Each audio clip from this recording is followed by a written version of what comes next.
Sebenarnya ia dikirim untuk menghancurkan bumi. Namun saat dalam perjalanan, ia mengalami kecelakaan, sehingga kalung yang menjadi sumber kekuatannya terjatuh. Tubuhnya pun juga akan melemah sebab kucing biru ini bukanlah berasal dari bumi. Dan tepat saat itu, ia melihat kucing oren. Dan kesatria kucing tadi pun berhasil menyamar menjadi kucing oren itu. Walaupun bentuknya agak aneh dan terlalu besar. Pemilik kucing oren tadi pun tak mau ambil pusing dan membawa kucing luar angkasa yang menyamar ini ke dalam rumahnya. Saat sampai di dalam, istrinya langsung pingsan karena syok melihat kucing sebesar itu. Tapi anak perempuan tampak senang melihat kucing itu karena akan ada teman baru untuknya. Sementara kakak laki-laki terus merekam kucing raksasa itu. Kucing raksasa bernama Loli itu pun mencoba untuk menyerang keluarga ini karena sebenarnya misinya di bumi adalah untuk menghancurkannya. Tapi ternyata Loli tidak bisa melakukan itu sebab semua kekuatannya sudah lenyap karena kalungnya menghilang. Loli tampak sangat kesal sekali, apalagi saat anak perempuan ini terus memeluknya. Loli pun akhirnya mencoba untuk mengumpulkan kucing-kucing luar angkasa lainnya yang sudah dikirim ke bumi. Dan ternyata kucing-kucing itu malah sudah nyaman di bumi karena mereka malah dirawat dengan baik dan dikasih makan yang sangat banyak. Sehingga mereka hanya perlu bermalas-malasan, jadi tidak perlu lagi kembali ke planet kucing yang sangat berbahaya.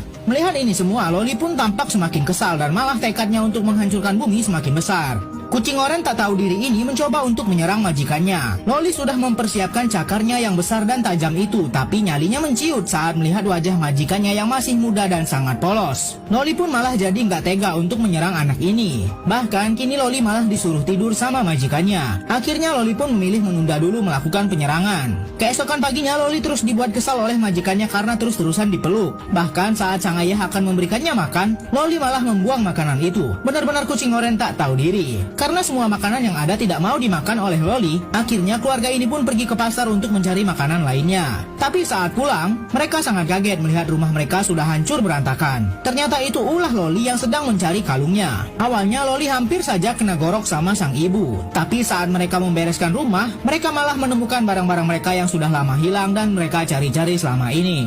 Akhirnya mereka pun tidak jadi marah sama Loli, walaupun sudah menghancurkan seisi rumah. Tapi Loli masih terus mencoba mencari cara lain untuk menyerang majikannya. Kali ini Loli memasukkan racun ke dalam makanan majikannya. Dengan sangat yakin Loli menunggu majikannya makan. Tapi ternyata sang ayah malah memesan pizza. Ternyata masakan yang dimasukkan racun tadi adalah makanan untuk dirinya sendiri. Makan tuh racun. Kenakalan kucing oren ini terus berlanjut. Saat malam hari dan ada perampok di luar, Loli malah membukakan pintu rumah majikannya agar para perampok bisa masuk dengan mudah dan menyerang majikannya. Rencana Loli pun berhasil. Akhirnya satu keluarga ini disandra. Saat Loli mengintip di sudut ruangan, keluarga ini malah mengkhawatirkan Loli dan menyuruh Loli cepat bersembunyi. Loli pun bingung kenapa keluarganya begitu baik padahal dia sudah berniat jahat.